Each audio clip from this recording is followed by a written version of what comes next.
إن الحمد لله نحمده ونصلي على رسوله الكريم أما بعد أعوذ بالله السميع العليم من الشيطان الرجيم بسم الله الرحمن الرحيم الذين يقولون ربنا إننا آمنا فاغفر لنا ذنوبنا وقنا عذاب النار الصابرين والصادقين والقانتين والمنفقين والمستغفرين بالأسحار شهد الله أنه لا إله إلا هو والملائكة وأولو العلم قائما بالقسط لا إله إلا هو العزيز الحكيم۔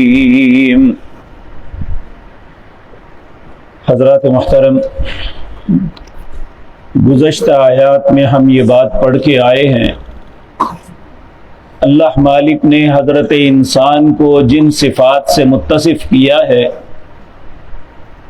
اب انسان کی مرضی ہے کہ انہیں غلط طریقے سے استعمال کرتا ہے یا اس طریقے کو استعمال کرتا ہے جو اللہ نے اس کے لیے جائز قرار دیا ہے۔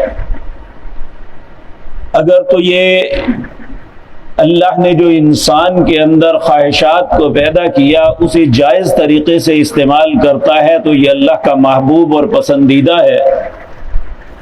اگر انہی چیزوں کو ناجائز طریقے سے استعمال کرتا ہے تو اللہ کے ہاں مبغوض یعنی اللہ کے غضب کا اور اللہ کے غصے اور ناراضگی اس پہ پڑتی ہے، اللہ کی پھٹکار کا سبب بنتا ہے۔ العیاذ باللہ، اللہ ہم سب کو اپنی امان میں رکھے۔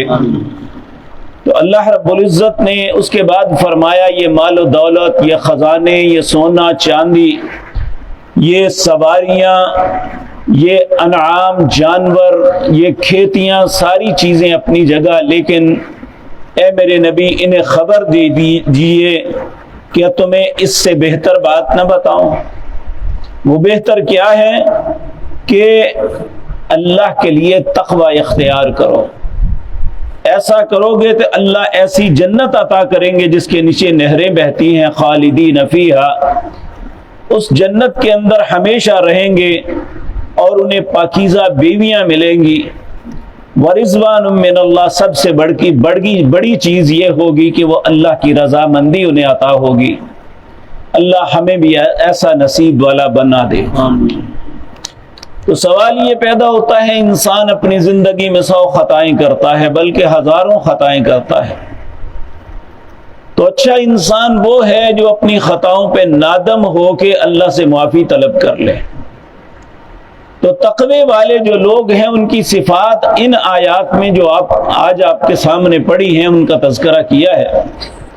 اللہ فرماتے ہیں الذین یقولون، تقوی والے لوگ وہ ہیں، ایمان والے لوگ وہ ہیں جو کہتے ہیں ربنا اننا آمنا، اے ہمارے رب جو آپ نے فرمایا ہم نے مان لیا، آپ کے حکم کے مطابق ہم نے ہر بات کو قبول کر لیا، جیسے آپ چاہتے ہیں جیسے آپ کہتے ہیں وہی بات حق ہے۔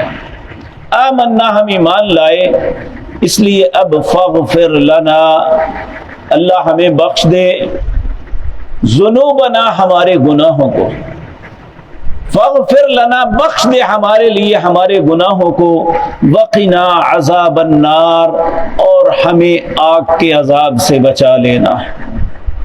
اور یہ بات یاد رکھیں، اللہ مالک نے انسان کی حقیقی کامیابی کا تذکرہ کرتے ہوئے یہ بات ارشاد فرمائی، کہا فمن زحزح عن النار وادخل الجنت فقد فاز، جسے آگ سے بچا لیا گیا، جنت میں داخل کر دیا گیا، حقیقتاً وہ کامیاب ہے۔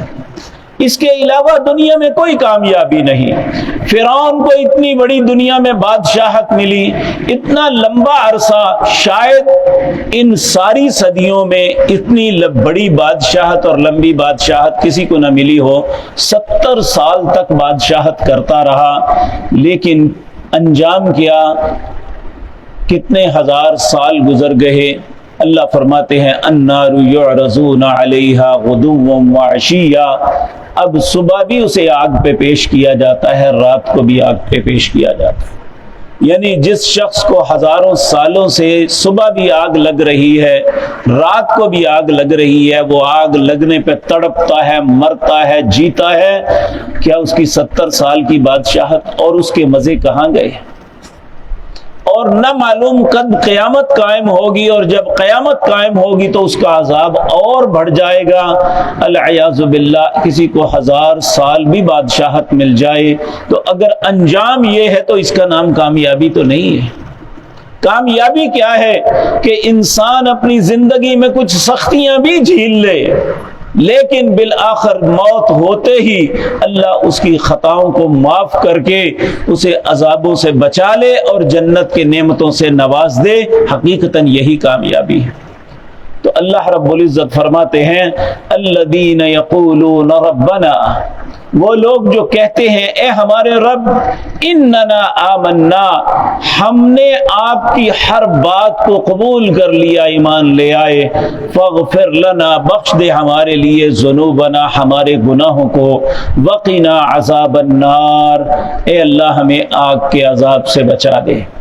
اب سوال یہ پیدا ہوتا ہے کن لوگوں کو جنت ملتی ہے اور کون لوگ آگ سے بچتے ہیں؟ تو اس آیت کے اندر جو آگے آ رہی ہے اس میں اللہ رب العزت 5 صفات بیان کر رہے ہیں۔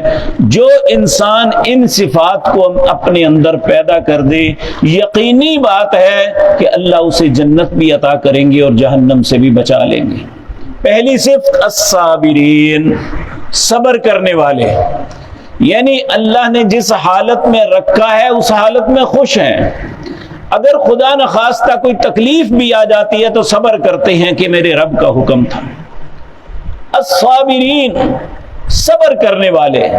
آپ دیکھیں قرآن کریم کے اندر 20 آیات ایسی ہیں جس میں اللہ نے صبر کرنے والوں کو بشارت دی، صبر کرنے والوں کو کہا ان اللہ یحب الصابرین، صبر والوں کو یہ کہا وبشر الصابرین، خوشخبری صبر والوں کے لیے ہے۔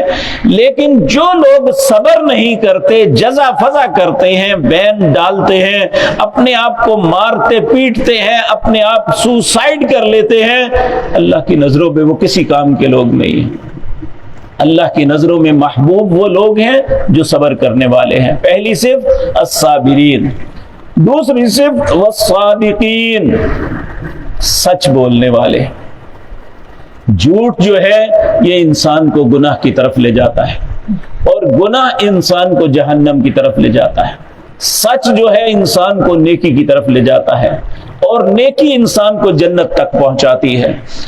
اللہ ہمیں بھی سچا بنا دے۔ اور یقین جانیے اس وقت کیفیت یہ ہے کہ جھوٹ اتنا پھیل چکا ہے جس بات میں ہمیں کوئی فائدہ نہیں اس پہ بھی جھوٹ بول دیتے ہیں، یعنی وہاں بھی جھوٹ۔ العیاذ باللہ، اللہ ہم سب کو اپنی پناہ میں رکھے۔ جھوٹ یہ ایک کبیرہ گناہوں میں ایک گناہ ہے۔ نبی کریم صلی اللہ علیہ وسلم نے فرمایا الا انبئکم باکبر الکبائر، کبیرہ گناہوں میں جو سب سے بڑے گناہ ہے بتاؤں؟ لوگوں نے عرض کیا ہاں۔ آپ نے فرمایا الاشراک باللہ، سب سے بڑا گناہ یہ ہے کہ اللہ کے ساتھ شرک کرنا۔ دوسرا بڑا گناہ یہ ہے کہ وعقوق الوالدین، ماں باپ کی نافرمانی کرنا۔ تیسرا قول الزور، شہادت الزور، قول الزور، شہادت الزور، قول الزور، شہادت۔ اتنی مرتبہ آپ نے فرمایا کہ صحابہ کہتے ہیں ہم اپنے دل میں کہنے لگے کاش آپ خاموش ہو جائیں۔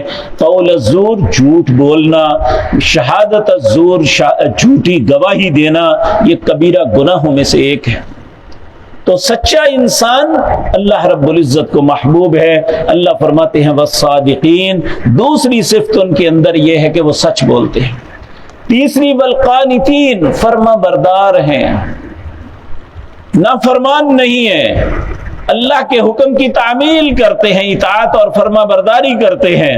اللہ ہمارے اندر بھی یہ صفت پیدا فرما دے۔ والمنفقین، لوگوں کے مالوں پہ نظر نہیں رکھتے، لوگوں کے مال نہیں چھینتے، لوگوں سے دھوکہ فراڈ ٹھگی نہیں کرتے، بلکہ اپنے مال میں سے خرچ کرتے ہیں۔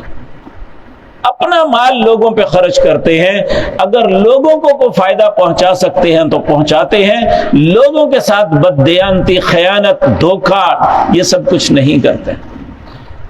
پھر فرمایا والمستغفرین بالاسحار، استغفار کسی بھی وقت کی جا سکتی ہے، لیکن بہترین استغفار وہ ہے جو سحری کے وقت کی جائے، یعنی فجر کی اذان سے پہلے جو وقت ہے یہ استغفار کے لیے بہترین وقت ہے۔ اس وقت اللہ جیسے اس کی شان کے لائق ہے آسمان دنیا پہ تشریف لاتے ہیں اور لوگوں کو خود مخاطب ہو کے کہتے ہیں، ہے کوئی مانگنے والا میں اسے عطا کر دوں، ہے کوئی مجھ سے پناہ طلب کرنے والا میں اسے پناہ عطا کر دوں، ہے کوئی مجھ سے استغفار کرنے والا میں اس کے گناہوں کو بخش دوں۔ جب وہ خود آواز دے کے کہتا ہے تو اس وقت جو استغفار کرتے ہیں وہ بہترین لوگ ہیں۔ تو اب 5 چیزیں یہ ہیں، الصابرین والصادقین والقانتین والمنفقین والمستغفرین بالاسحار، جو 5 صفات اپنے اندر پیدا کر دے گا یقینی اللہ نے اسے جنت کی ضمانت دے دی۔ اللہ ہمیں بھی یہ صفات اپنے اندر پیدا کرنے کی توفیق عطا فرمائے۔ پھر اللہ رب العزت فرماتے ہیں چونکہ نجران کا وفد، عیسائیوں کا وفد آیا ہوا تھا، ان کے سامنے یہ باتیں ہو رہی تھی، اللہ رب العزت فرما رہے ہیں شہید اللہ، اللہ اس بات کی خود گواہی دیتے ہیں کہ انہ لا الہ الا ہو، کہ اس کے علاوہ تمہارا کوئی الہ نہیں، عیسیٰ تمہارا الہ نہیں ہے، ان کی والدہ محترمہ تمہاری الہ نہیں ہے، الہکم الہ واحد، تمہارا الہ صرف ایک ہے، 3 نہیں ہے۔ شہید اللہ، اللہ اس بات کی گواہی دیتے ہیں کہ انہو، بے شک وہی ہیں، لا الہ الا ہوا، اس کے علاوہ تمہارا کوئی الہ نہیں، والملائکۃ واولو العلم، جو فرشتے ہیں اور علم والے ہیں، راسخ علم والے، ربانیین علماء، یہ بھی شہادت دیتے ہیں کہ قائما بالقسط، اگر یہ کائنات قائم ہے تو اللہ کے انصاف کی وجہ سے قائم ہے، جہاں انصاف نہ ہو وہ قائم نہیں رہ سکتی۔ یہ دنیا کا نظام بھی تبھی چل رہا ہے کہ اللہ انصاف فرماتے ہیں۔ لا الہ الا ہو، ایک مرتبہ پھر فرمایا کہ اللہ کے علاوہ تمہارا کوئی معبود نہیں ہے، العزیز، وہی غالب ہے، الحکیم، حکمت والا ہے۔ اللہ سے دعا ہے اللہ ان باتوں کو سمجھ کے ان پہ عمل کرنے کی توفیق عطا فرمائے، اللہ ہی کو الہ تسلیم کریں، اللہ کے علاوہ کوئی مشکل کشا، حاجت روا، کوئی درنی برنی والا نہیں ہے، یہ ساری اللہ کی صفات ہیں، وہ اللہ ہی کے اندر ہے۔ جھوٹ بولتے ہیں لوگ کہ فلاں داتا ہے، فلاں غوث ہے، فلاں ایسا ہے، نہیں، سچ یہ ہے کہ غوث بھی اللہ ہے، مددگار بھی اللہ ہے، مشکل کشا بھی اللہ ہے، اور داتا دینے والا بھی اللہ ہے، اس کے علاوہ لا الہ الا ہو، اللہ کے علاوہ کوئی نہیں ہے۔ اللہ اس عقیدے کو زندگی بھر اپنانے اور اسی پہ موت نصیب فرمائے۔ اقول قولی ھذا واستغفر اللہ۔